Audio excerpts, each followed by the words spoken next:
What is up, guys? Frosty Austin 0232 here today for another Frosty Features. Today, we have our final member of the Illuminati team, good old Captain Britain.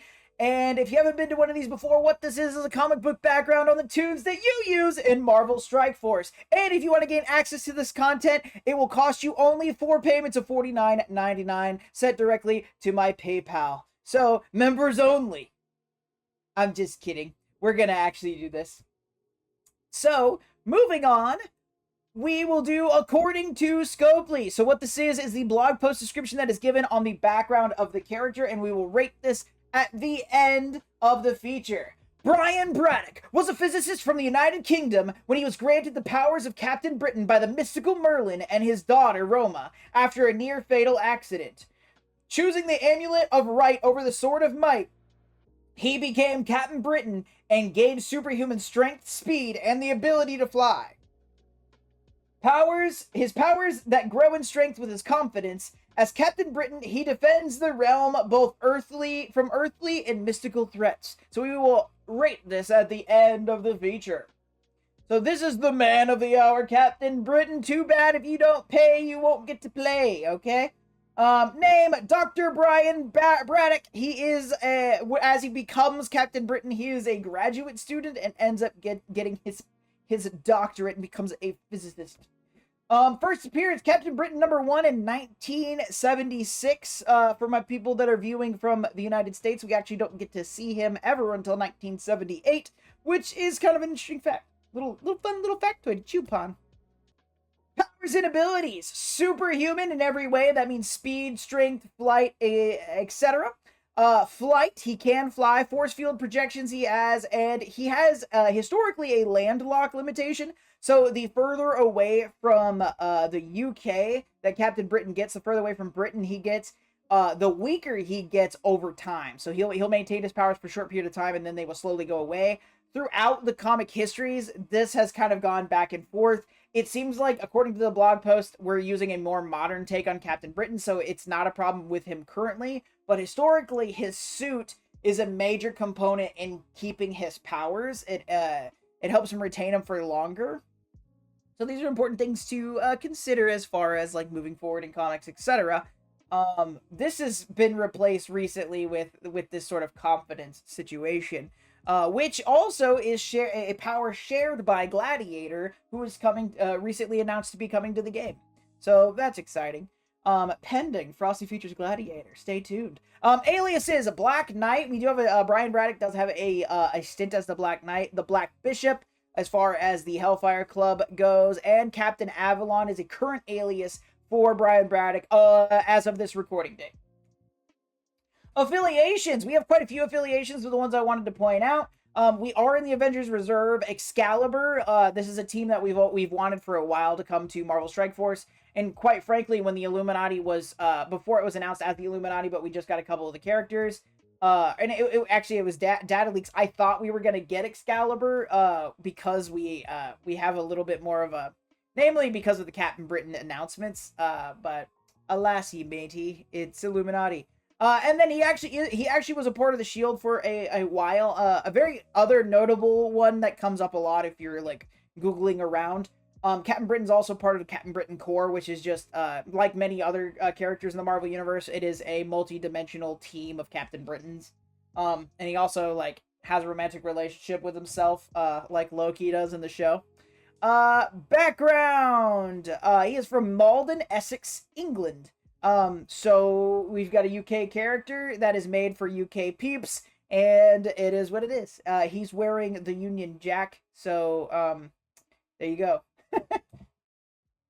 Who died? Can't be a superhero, supervillain without somebody dying, and in his situation, his parents died, which pushed him to, really try to, educate himself, and then he gets himself into a situation where he is working as a scientist, and it is raided, and he gets his powers this way. So these scientists who are, they're forcibly paralyzed, and some of them are presumably dead, and he almost dies and ends up getting his power from this. So these totally count, 100%. A truly British character, not even a little bit. So here's the thing. in the 70s, Marvel was like, hey, we need more of a fan base in the UK. What are we going to do? And they're like, you know what? Let's make a character that we just released through Marvel UK, but we'll make him in the United States. So they tasked Chris Claremont, who we've talked about quite a few times in Frosty Features, to make a character that was for the UK. That would be the original version of Captain Britain, who did not look like this originally. I have a clip in the next slide where you can see what his original design it was. I actually prefer his original design, but apparently the logo on his chest has something to do with eggs, so they got rid of it, but I think it's cool. But so it was made in the United States, sent over to Canada to Marvel UK, and then it was exclusive there for 2 years, and then he ended up coming into some of the comics over here in 1978, as I said earlier. Mystic and Tech, I just wanted to point out, so I have a bunch of random notes I like to point out, especially with some of the stuff we're going to talk about as far as notable events. This guy, I don't know what the tags are. I probably should have looked at them, but there's a debate that could be made for his powers to be Mystic and his powers to be Tech.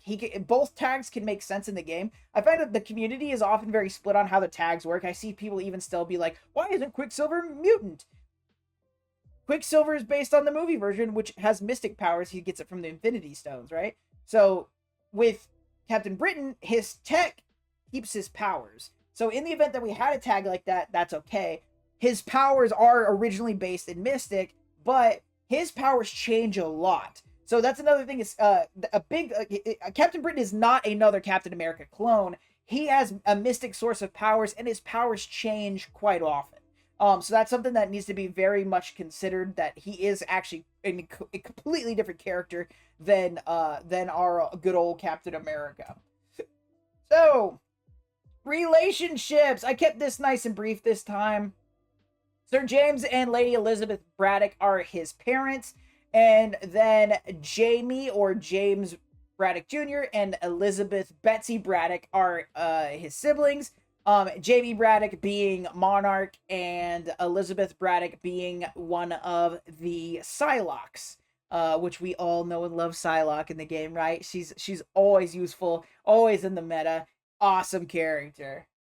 Notable events: meeting Merlin. This is our origin story. This is the OG design for Captain Britain. Apparently the lion on the chest has something to do with fresh eggs, but I think it looks cooler than the current design.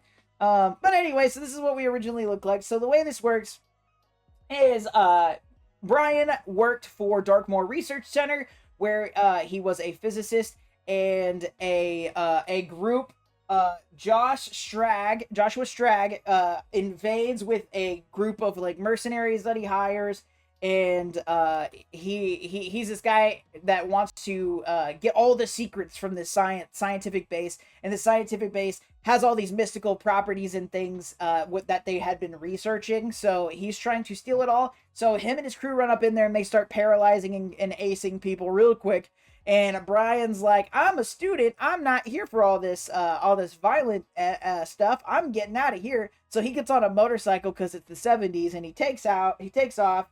And in doing so, he gets outside and he runs into Joshua Stragg's hovercraft, which turns a really bright light on him to blind him, which makes him run off the road.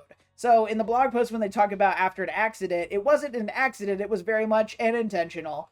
So he somehow survives riding his motorcycle off of a cliff, and he is walking away, and then the spirits of Merlin and Roma appear to him, and they're like, yo, you've stumbled upon this place with these ancient artifacts. You get to choose the Sword of Might, which is a representational of death, and the Amulet of Right.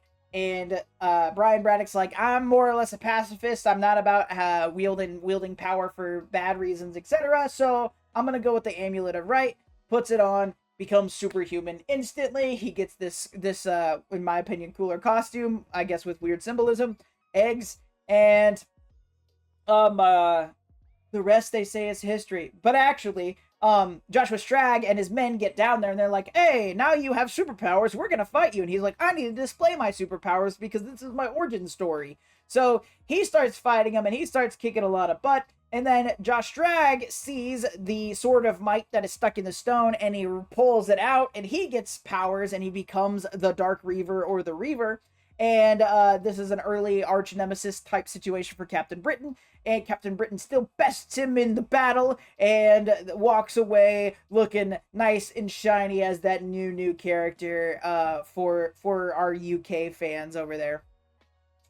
So yeah, that's his origin story in a nutshell. But that is how we originally get our Captain Britain. And then Crooked World, notable events. So this is a big must read if you're interested in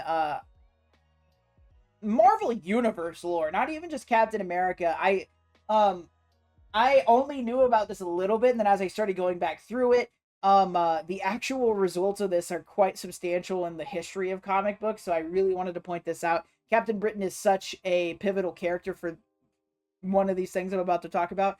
So, in Crooked World, what we're having there, Captain Britain has a stint in Otherworld where, this is a black and white stint, in the 80s, and, what is going on is he ultimately Captain Britain is where we first see some interdimensional traveling, right? So after they get out of Otherworld, he gets this really annoying little companion called Jackdaw, and Jackdaw's like this little comedic elf, literally an elf. And that's what the pointy ear looking fella is there. So in Crooked World, what we see is they're trying to get back to their reality. So they're hopping through different realities to get there, and they end up in Earth 238, which is essentially a very underdeveloped universe. So in Frosty Features, we talk about these different Earth realities quite often. It's a big thing in the comics, and it's one of the big dividers in how lore works, because Marvel works on a multiverse. So the comic canon, like the main universe, is Earth 616. The MCU movies claim to be Earth 616, but that's not the thing. Main comic continuity is 616. The actual designated reality number for the MCU is 1599999. And they can claim to be whatever. I'm not different soapbox for a different day. In this situation, this is very important. We base our Frosty Features in Earth 616 as much as we can because it is main continuity, and everything typically is based off of that. Thus is the concept of the multiverse. So in this situation, this is the first time we're seeing a Marvel character hop between dimensions, right? So Earth 238 is one of the earliest designations in Marvel Comics because they are trying to get to Earth 616. This is the comic arc that Earth 616 is dedicated. Like this is when it's first coined into comic books. Is when Captain Britain is trying to get back to his own reality. And what happens is Alan Moore ends up picking this. So Alan Moore, for those of you in the back, this is the guy who wrote V for Vendetta. This is the guy who wrote The Watchmen. Alan Moore ends up picking this up. This is early in his career, and he is the one that makes these big decisions. But Alan Moore also is known, wasn't yet. It was kind of the start of him breaking down characters and completely redoing them. So as soon as Alan Moore picks this up, we have a situation where Captain Britain and Jackdaw run into a character called Jim Jaspers. So let's see, how do we want to go about this? So we run into Jim Jaspers in 238, and we also run into so Jim Jaspers is this crazy dude who can kind of alter reality sort of at his whim. So in this, there's also Saturnine, who is at the time, she is the head of this council of the Omniverse dimensional stuff. Hold on, I have notes for this. Where is it? I always forget the name of this thing because it's super long. Okay, here we go. You ready? She is the Omniversal Magistrix for the Dimensional Development Court. So essentially, she is the queen of this group that is supposed to keep the Omniverse centered and alive, if you were. So this gets into this crazy philosophical concepts, right? So a multiverse is multiple dimensions that are kind of based on the same one. So Earth 616, and then you can have Earth 238 or 1599999. And they all have similarities, which once again, this is how Marvel Strike Force lore has to work within this idea, right? So an omniverse is one step outside of that. So we go universe, multiverse, omniverse. So omniverse also has parallel dimensions. Kind of when we go back and forward in time, the omniverse is encompassing these different things that happen in these different time paths that might be in the same universe. So it's one step outside of multiverse. So Saturnine is in control of this, and she sort of warns Jackdaw, yes, and Captain Britain about this threat that Jim Jaspers kind of poses. And so in encountering Jim Jaspers at the same time, in this world, so not only is this an underdeveloped dimension, what have you, all superheroes are outlawed, and there is a monster, a supervillain, whatever you want to call it, called Fury, who hunts down superheroes. So Jim Jaspers and Fury show up at the same time, and they just straight up kill Jackdaw, right? So Jackdaw's this fun comedic effect character. And in the 70s, things were a little bit more lighthearted as far as the comic books were concerned, and Alan Moore really wanted to flip that on its head. So we killed Jim Jaspers.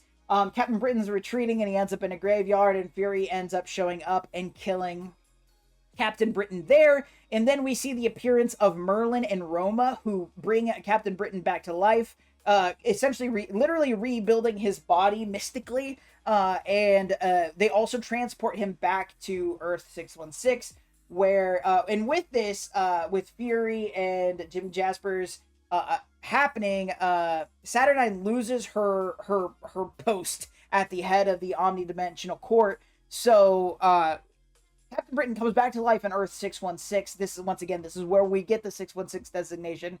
This is 0 point for us as far as comic book nerds go.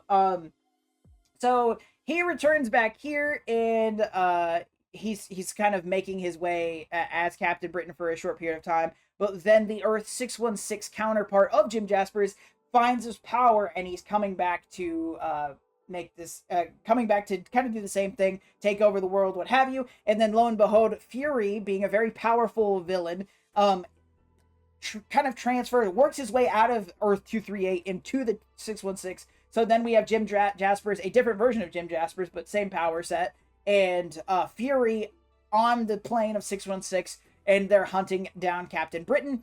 And we have a big old team up of, prepare folks, Captain Britain isn't the only one. We've got Captain UK, Captain Britain, and then we also have Saturnine shows up.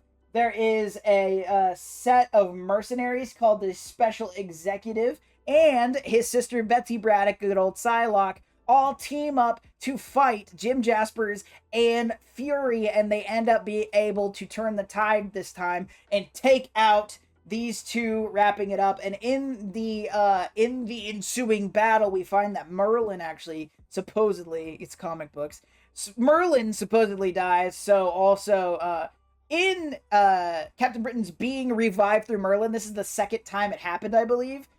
So Captain Britain all of a sudden loses his kind of trump card as far as being kind of immortal because of plot armor.